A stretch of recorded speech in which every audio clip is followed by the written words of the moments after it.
And you know, I obviously had to do one of those obligatory wake up clips, even though I actually woke up about an hour and a half before I even filmed that clip. And that is because today is a little bit of a different day for me. It's a start of getting back to semi-normal. Today was Noah's first day back at an office and no longer working remote. But not only that, I broke my phone yesterday, and with Noah starting back work today, we didn't have time to go and get it fixed or get me a new phone yet. I'm kind of taking it as a sign from the universe, like that today is a good me day, because I have been working nonstop with Noah home still. So maybe it's good that I'm not able to sit and just scroll on Instagram the whole time. So this morning routine isn't gonna be your typical brush your teeth, get ready morning routine. I've already done those things. I already got ready. This is gonna be just a morning where I'm gonna pack it full of some like manifesting, personal development, self-care activities. The first thing, I gotta get to breakfast. Starting off with a big glass of water, and then I have some changes to my diet right now. I've got a warm cup of apple cider vinegar, water and cinnamon, and then I've got a morning smoothie with just plain Greek yogurt and a handful of blueberries. And then I have 2 eggs cooked in olive oil with a whole avocado and everything but the bagel seasoning. But I've actually truthfully been having some gut issues. TMI, I know, I'm sorry, it's life. I'm always TMI here. And I went and spoke to someone, like someone registered to do this stuff, and they basically just told me to start my mornings off at least with everything that I have been missing out on, and taking out everything that's bad for me just for breakfast, so I can get back into that balanced lifestyle. So I'm not completely cutting out like sugars or like anything like that. I'll always be a balanced human, but the Greek yogurt is making sure I get in the probiotics that I don't typically get. I've got some healthy fats that I never have healthy fats because I just don't really eat avocado or anything like that. Some protein and the apple cider vinegar. I don't know what that does, but they told me to add it in, so I'm gonna eat my breakfast. Okay, and now I can finally make my coffee. I was told to stop drinking coffee on an empty stomach. I like to wake up, drink coffee, and wait a little bit until I would eat breakfast. Apparently that's bad. I don't know. So I'm gonna make some coffee, and while that is brewing and stuff, I'm gonna get these dishes done and out of the way.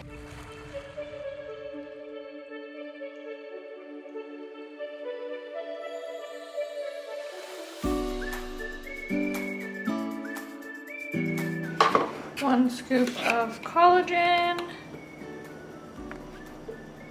sugar-free vanilla creamer.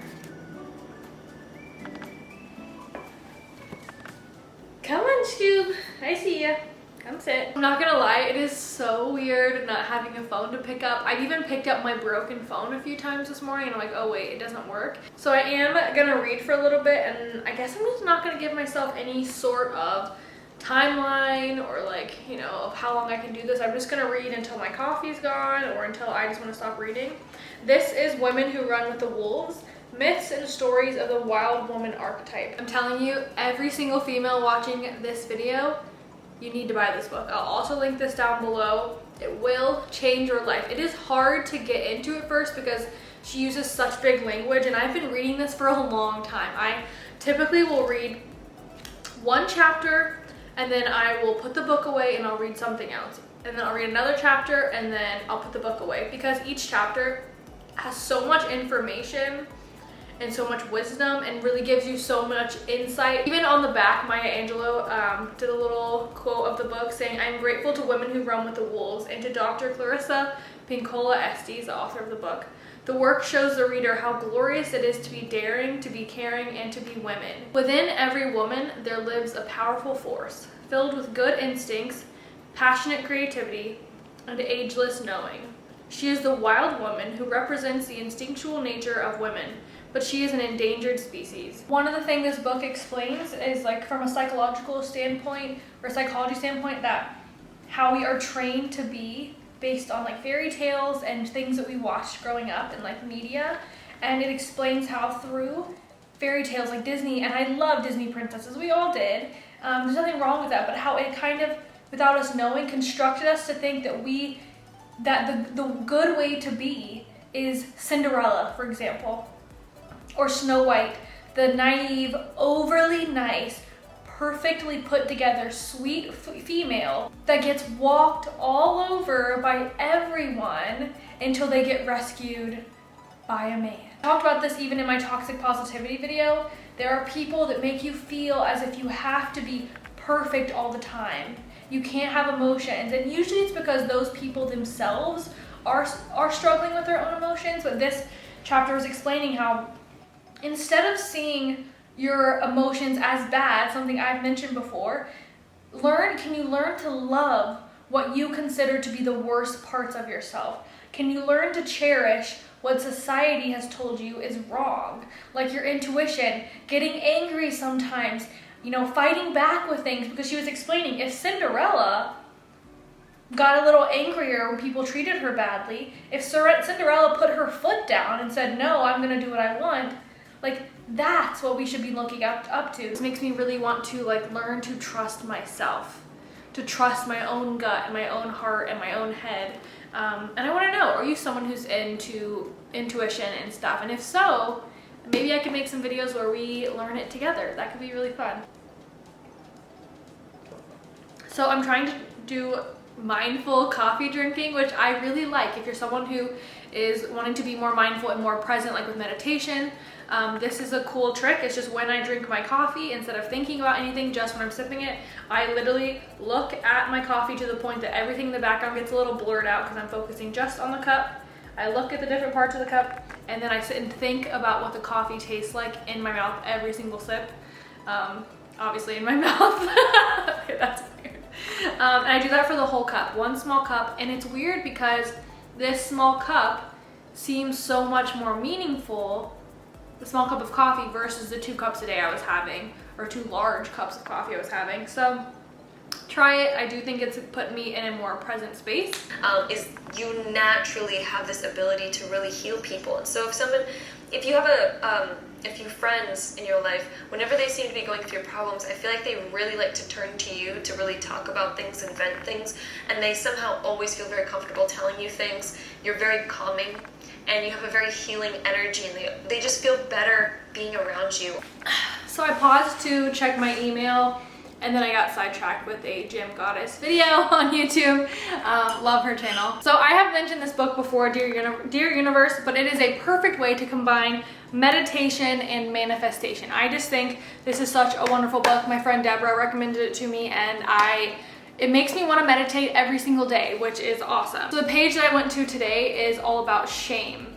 So basically you'll read a page about shame and feeling ashamed, and then it'll also a paragraph about how we all make mistakes and we've all been ashamed in life. So what you do with these meditations, it'll give you words and affirmations and things like that on each page, and you'll close your eyes and you'll think of a time that you felt shameful or ashamed, or if there's something you're ashamed of now, and you kind of go through the process, you process that emotion in your head during the meditation, you forgive yourself for it, you let it go, and then you replace it with another emotion. It gives you a list of opposite emotions, so unashamed, free, or forgiving. Something I've learned through therapy is that I was doing my absolute best I could, and I shouldn't see the things that I did as shameful. I should see them as what I had to do to survive. I worked my butt off to get where I am, and I am very proud. And with all the mistakes I've made, I wouldn't change them because I'm here and I love my life. I always get emotional talking about how much I freaking love my life and how grateful I am for you guys and for Noah and just where I'm at. And so it's okay to release that shame, and hopefully that's what I'll be doing with this meditation. It is possible to see purpose in any pain you may have been through or created. Remember, we are not the sum of our mistakes. We are not even the same people we were when we took a so-called wrong turn. Dear Universe, thank you for the awareness that I am able to choose a path of integrity. May I now lovingly release the past, forgive myself, and move forward into a reality that never intends harm on another human being. So be it, so it is.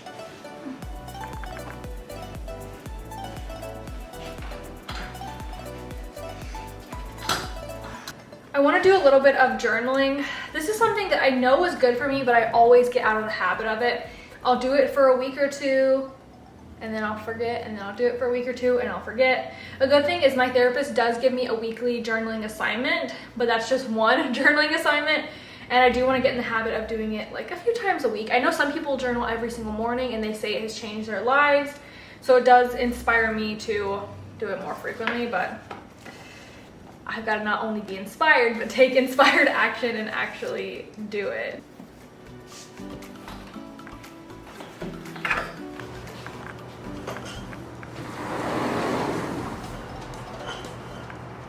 I decided to come out on my balcony because it is so important to get fresh air, especially right now when we are indoors so much, and I am so grateful that I have this balcony. I know not everyone has access to the outdoors during this time, and I completely understand how stressful that would be, but I am taking advantage of this balcony that we have and working outside. I don't have my phone, but I still have my laptop. I can't do anything on Instagram, but I am going to spend the rest of the day. It is still kind of morning, but it's like late morning. I'm going to spend the rest of the day editing this video. I did have a wonderful self-care morning routine, and I was gonna spend the whole day doing self-care activities, but now I'm like excited to edit this video, get it uploaded, and talk with you guys. So that's what I'm gonna do. I'm just gonna enjoy the outside here at the little balcony. Both dogs are inside still sleeping, those little cute little lazy butts. Hopefully they'll come out here and join me soon. But I love you so much. I hope you enjoyed this video, and I will talk to you next time. Bye.